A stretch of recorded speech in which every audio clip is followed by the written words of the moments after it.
मध्य प्रदेश के नरसिंहपुर जिले में एक ऐसा खौफनाक हत्याकांड सामने आया है जिससे आम लोग ही नहीं बल्कि पुलिस भी हैरान है। सिवनी जिले के रहने वाले सृजन साहू की हत्या उसकी ही पूर्व प्रेमिका निधि साहू ने अपने दो साथियों की मदद से की थी। इस पूरे मामले में चौंकाने वाली बात यह है कि निधि ने ये पूरी साजिश एक ड्रम में डेड बॉडी नामक सोशल मीडिया रील देखकर रची थी। पुलिस की जांच में सामने आया है कि सृजन और निधि पहले प्रेम संबंध में थे। निधि की शादी किसी और से होने के बाद भी दोनों के बीच बातचीत होती रही। ये बातचीत ब्लैकमेल में बदल गई तो उसका अंजाम भी खौफनाक निकला। पुलिस के मुताबिक सृजन साहू बीते 25 अक्टूबर से लापता था। गुमशुदगी की रिपोर्ट दर्ज होने के बाद पुलिस ने जांच शुरू की तो कई चौंकाने वाले तथ्य सामने आए। बाद में सृजन का शव मुंगवानी थाना क्षेत्र के घोगरा गांव में जंगलों में पत्थर के नीचे दबा हुआ मिला। डॉग स्क्वाड और फॉरेंसिक टीम की मदद से मौके से चाकू और अन्य साक्ष्य भी बरामद किए गए। जांच के दौरान ये खुलासा हुआ कि निधि ने 1 महीने पहले हत्या की पूरी प्लानिंग की थी। इसके लिए वो पिछले 1 महीने से इंटरनेट के माध्यम से सोशल मीडिया रील्स में हत्या की प्लानिंग ढूंढ रही थी। तरह तरह की रील देखने के बाद निधि ने आखिरकार हत्या की प्लानिंग ढूंढ ही ली। पहले तो नीले ड्रम में ऊपर से सीमेंट डालकर चुनवा देने का प्लान बनाया। इसके बाद लॉन्ग ड्राइव हत्या का प्लान बनाया जिसमें अपने साथी साहिल और एक नाबालिग युवक को शामिल किया। कुल 50,000 रुपए में सृजन की हत्या की सुपारी दी गई। तीनों ने मिलकर साजिश के तहत भाई दूज के दिन सृजन को अपने गांव बुलाया। वहां से एक स्विफ्ट कार में बैठाकर सुनसान इलाके में ले गए और गले और पेट में चाकू घोंपकर उसकी हत्या कर दी। वो लड़का हमें बहुत ज्यादा परेशान कर रहा था। तो रूम गए थे हम 2-3 बार। वो हमसे बोल रहा था कि रूम की तुम्हारी वीडियो है। शादी के बाद उसने हमें आपका पति था वो ना? पति नहीं, जीजा जी थे वो हमारे। अच्छा, जीजा जी। तो बिन हमने से फोन लगा के बोलिए अगर तुम मिले भी नहीं आ रही तुम्हारी जी वीडियो है ना, हमें तब मायके वालों भी बता दे, ससुराल वालों भी बता दे। अच्छा, आपकी पति उनको बता देंगे पति हाँ, को? तो क्या तुम्हारा मतलब मम्मी भी तुम्हें घर से निकाल दे, ससुराल वाले भी निकाल दे। आपकी कितनी दोस्ती थी जो आपकी जो गांव की वो लड़की थी जो उससे क्या संबंध थे? कंचन। हाँ। प्लानिंग कैसे की? कंचन से हाँ। वहाँ से तो मतलब 1 साल पहले की दोस्ती थी उनकी।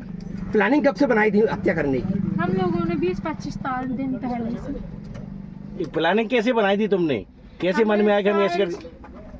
मन में ऐसे कुछ नहीं है। हमने साहिल से बोली कि मतलब ऐसी ऐसी बात है तो वो तैयार होगा तुम्हारे विकल्प बुके। ठीक है पैसा। तो जीजा आपको कब से ब्लैकमेल कर रहे थे आपको? वो हमें 1 महीना से कर रहे थे। क्या कह रहे थे आप हमसे मिलने आए? फिर आपका क्या मन मतलब क्या? हमने बोली थी हमारी शादी हुए 5 महीना हो गए हैं। तो हमने बोली जीजा जी अब नहीं आ सकते हम मिलने। तो बोल रहे थे तुम्हारी हमारे पास वीडियो है पूरी। कभी मुलाकात हुई थी तुम्हारे जीजा जी से? हाँ, 1 बार हुई थी। तो ब्लैकमेल कर रहे थे वो आपको? हाँ। इसी कारण आपने हत्या कर दी। 50,000 रुपए जो आपने जो दिए हैं किसको दिए थे? साहिल को। साहिल को? हाँ। साहिल से क्या संबंध है तुम्हारे? वो मतलब भैया ही सामान हमारी छोटी वाली सिस्टर से बात करते थे। आपने उसकी हत्या की, आपको पश्चाताप है कि नहीं है इस चीज का? सर है बिल्कुल, क्योंकि अगर मतलब हम अगर पुलिस वालों को जाके बता देते तो हम भी आपने ऐसा कदम क्यों उठाया? क्या उसके मोबाइल में कुछ था एविडेंस? दिमाग में मतलब कुछ नहीं चढ़ा कि हम क्या करें क्या ना करें। वही औरत तो हमने वही करवा दो। क्या नाम है तुम्हारा? निधि। क्या लगता है कि किस तरीके से सामने आया है जिसमें न केवल सुपारी किलिंग बल्कि मोबाइल की रील देखकर उसका आइडिया निकालना कि किस तरीके से मर्डर करना है, किस तरीके से बॉडी को डिस्पोज करना है, बड़ा सनसनीखेज मामला है। ये पूरा घटनाक्रम इस प्रकार है कि 25 तारीख को हमें एक मुंगवानी थाने पर गुम इंसान की सूचना मिली थी और उस पर गुम इंसान दर्ज करके गुम इंसान को पताड़सी के लिए हमने टीम लगाई थी। इसमें सबसे पहले उनका कुछ टेक्निकल एविडेंसेस लिए गए, मोबाइल की लोकेशंस ली गई। मोबाइल की लोकेशन जिस तरीके से पैटर्न बना वो थोड़ा सा संदिग्ध प्रतीत हुआ था कि व्यक्ति जो गुम इंसान है सृजन साहू, वो अचानक से उनका मोबाइल मुंगवानी के ही जंगलों में बंद हो जाता है। इस बिंदु को हमने पकड़ा और उसके बाद हमने उसमें थोड़ी जो हमें गंभीरता दिखाई दी उस सीसीटीवी फुटेज देखना चालू की। सीसीटीवी फुटेज देखने पर एक प्राइवेट रेस्टोरेंट और एक होटल है मुंगवानी के जंगलों के पास में नेशनल हाईवे पर, उसके सीसीटीवी फुटेज देखने पर हमें एक संदिग्ध स्विफ्ट गाड़ी और मुंह बांधे हुए 2 व्यक्ति दिखाई दिए जिसमें एक महिला प्रतीत हो रही थी। फिर उन सीसीटीवी फुटेज को और ज़्यादा हमने जब खंगाला तो 2 चेहरे हमारे पास सामने आए। उन चेहरों को फिर हमने ना केवल मुंगवानी थाना क्षेत्र में बल्कि जो नेबरिंग डिस्ट्रिक्ट है वहाँ भी हमने मालूम करवाया कि ये कौन हो सकते हैं। उनकी पहचान एक साहिल के नाम से एक पहचान हुई थी और एक महिला की पहचान हुई थी। उन दोनों को पूछताछ के लिए हमने राउंड अप किया। राउंड अप करने के बाद में मालूम चला कि वो जो महिला है उस जो गुम इंसान है सृजन साहू, उसके साथ यारी दोस्ती में थी, उनके एक रिलेशनशिप में थे। जब उससे और ज़्यादा पूछताछ की गई तो ये चीज़ खुल के सामने आई कि उस महिला ने और साहिल नाम के व्यक्ति ने गुम इंसान सृजन साहू का मर्डर 25 तारीख को ही दिन के 2 से लेकर 3 बजे के बीच में कर दिया था। इसमें आगे जब इंट्रोगेशन में ये चीज़ इन्फॉर्मेशन निकल के आई है कि जो ये महिला है ये मृतक के साथ पिछले 5-6 साल से आपस में एक संबंध में थे। इस महिला का 4-5 महीने पहले शादी हो गई थी और ये उस मृतक से अपना पीछा छुड़ाना चाह रही थी। 25 दिन पहले इस महिला ने एक जो सोशल मीडिया पे या फिर कुछ जो वीडियो कंटेंट जिस ऐसे प्लेटफॉर्म से कुछ वीडियोस देखे हैं जिसमें कुछ देश के चर्चित जो हत्या प्रकरण ऐसे रिलेशंस में रहे हैं वो भी उसने देखे हैं और वहाँ से किसने आइडिया चुराया और 2 चाकू इसने लगभग 8 से 10 दिन पहले खरीदे थे। उन चाकू को उसने अपने बिस्तर के नीचे छुपा के रखा है। साहिल नाम का व्यक्ति जो इसका पहले से जानकार था उसको 50,000 रुपये की एक कॉन्ट्रैक्ट किलिंग के लिए उसको राजी किया है कि मैं आपको 50,000 रुपये दूंगी, इस व्यक्ति को इस तरीके से उस दिन हम यहाँ बुलाएंगे और इसका मर्डर करना है। 25 तारीख को ये महिला अपने मायके बरहटा में भाई दूज मनाने आई है और जो मृतक है अपनी पत्नी को लेके अपने ससुराल में आया था। और इनका आपस में क्या संबंध है सर? दो ही महिलाओं का? ये दोनों महिलाएं आपस में गांव की हैं और कजिन सिस्टर्स हैं। इसमें फिर तय प्लान के तहत वो महिला ने उसको एक प्राइवेट रेस्टोरेंट पे बुलाया है। रेस्टोरेंट में के बाद में कि चलो कहीं घूम के आते हैं और ये मेरे जानकार हैं, तो तीनों महिला, साहिल नाम का व्यक्ति और एक नाबालिग लड़का जिसकी उम्र लगभग 17 साल है, ये तीनों स्विफ्ट डिजायर गाड़ी से घूमने निकले हैं। अचानक से गाड़ी उन्होंने मुंगवानी के जंगलों में ड्राइव कर दी है।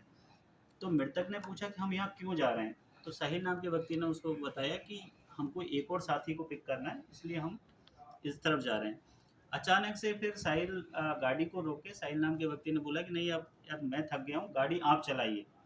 और जैसे ही सृजन साहू मृतक ड्राइविंग सीट पे बैठा है, पहले से प्लानिंग के तहत महिला ने दोनों चाकू अपने पॉकेट से निकाले हैं और एक साहिल को दिया है और एक खुद के हाथ में। और महिला ने पहले गर्दन पे वार किया है जिससे व्यक्ति काफ़ी ऐसी स्थिति में आ गया था कि वो उनसे स्ट्रगल नहीं कर सकता था। और साहिल ने मल्टीपल स्टेबिंग उसमें की है। जब महिला से चाकू लेके फिर जो नाबालिग आरोपी है उसने भी 4 बार उस पर वार किए हैं। और दिन के लगभग बिल्कुल 2:30 से 3 बजे के बीच में इन्होंने उस गाड़ी में ही मर्डर करके बॉडी को पास ही के जंगल में थोड़ा सा लगभग 100 मीटर दूर ले जाके उसको डंप किया है और बहुत सारे पत्थर इकट्ठा करके उसके ऊपर पूरी तरीके से बॉडी को ढकने की कोशिश की है। ये सारी उसके बाद ये लोग वहाँ से उसका मोबाइल लेके गए हैं, हाईवे पर सिम फेंकी है, मोबाइल को सेठ नदी के किनारे बगल में एक पानी के पॉन्ड में मोबाइल को डंप किया है। फिर गाड़ी को धोआ जो ब्लड है उसको साफ किया है और फिर अपने घर जाके सो गए हैं। तो पूरे ही प्रकरण में कल इवनिंग में हमने इन लोगों को पिक किया, इंट्रोगेट किया और महिला के द्वारा बार बार बहुत सारी स्टोरियाँ बनाई जा रही थी। और एक पॉइंट पे तो उसने मृतक की पत्नी के ऊपर ही आरोप लगा दिया था कि उसी ने ही सुपारी दी है। लेकिन एसडीओपी साहब रात भर लगे रहे, हमारे जो एडिशनल साहब हैं इन्होंने लगातार रात में मॉनिटरिंग किया और 3 टीम लगभग 15 से 16 लोगों ने रात भर मुंगवानी के जंगलों में बॉन फायर करके 3 टीम बना के लगातार सर्चिंग की और सुबह 6 बजे हमें वो स्पॉट मिला है जहाँ पर बॉडी डंप थी। तो प्रॉपर इसमें हमने एफएसएल अधिकारी को बुलाया है, उनकी देखरेख में पूरा जो मौके की कार्रवाई वो हुई है। और सबसे महत्वपूर्ण बिंदु जो इसमें हथियार जो प्रयुक्त हुआ था चाकू, उसको हमारा डॉग स्क्वाड ने आइडेंटिफाई किया। डॉग स्क्वाड को जैसे ही हमने लेके गए तो वो चाकू तक हमें लेके गया जो घटना में प्रयुक्त हुआ है। तो दोनों चाकू, रक्त रंजित कपड़े, घटना में प्रयुक्त गाड़ी, ये सभी हमें इसमें जब्त हो गए हैं। महिला ने 10,000 रुपये कैश दिए थे जो कॉन्ट्रैक्ट किलर्स हैं उनको, और जब दूसरी किस्त काम होने के बाद मांगी, मर्डर होने के बाद में जब दूसरी किस्त मांगी तो 20,000 की एवज में या 30,000 की एवज में उसने अपने सोने के जो कानों में पहनने वाले टॉप्स हैं वो उसको दिए। तो ये सारी प्रक्रिया अभी आज उनको गिरफ्तार करके माननीय न्यायालय के सामने पेश करेंगे। तो पुलिस रिमांड लेके और भी इसके जो पहलू हैं उनको हम इन्वेस्टिगेट करेंगे और खंगालने की कोशिश करेंगे। सर, महिला ने क्यों आखिर इस घटना को अंजाम दिया? महिला, जैसा मैंने बताया कि रिलेशनशिप में थे, इलिसिट रिलेशनशिप में थे। 4-5 महीने पहले उसकी कहीं शादी हो गई थी, और जो हमें मालूम चला है कि महिला वहाँ से भी परेशान कर रही थी अपने पति को, इससे मृतक से अपना पीछा छुड़ाना चाह रही थी, इसलिए ही उसने 25 दिन पहले पूरा षड्यंत्र रचा था। सर, साहिल का क्या रिलेशन था? साहिल जो महिला, जो अभी तक की पूछताछ में ये आया है कि महिला के कोई रिलेशन में कोई लड़की है, उसके जान पहचान का कि में ये साहिल है, और साहिल भी अपनी स्विफ्ट गाड़ी से आया था। 50,000 रुपये की एवज में साहिल ने ही वो मारने का कॉन्ट्रैक्ट एक तरीके से लिया था, और उसने अपने एक नाबालिग साथी को लेकर ये पूरी घटना को अंजाम दिया।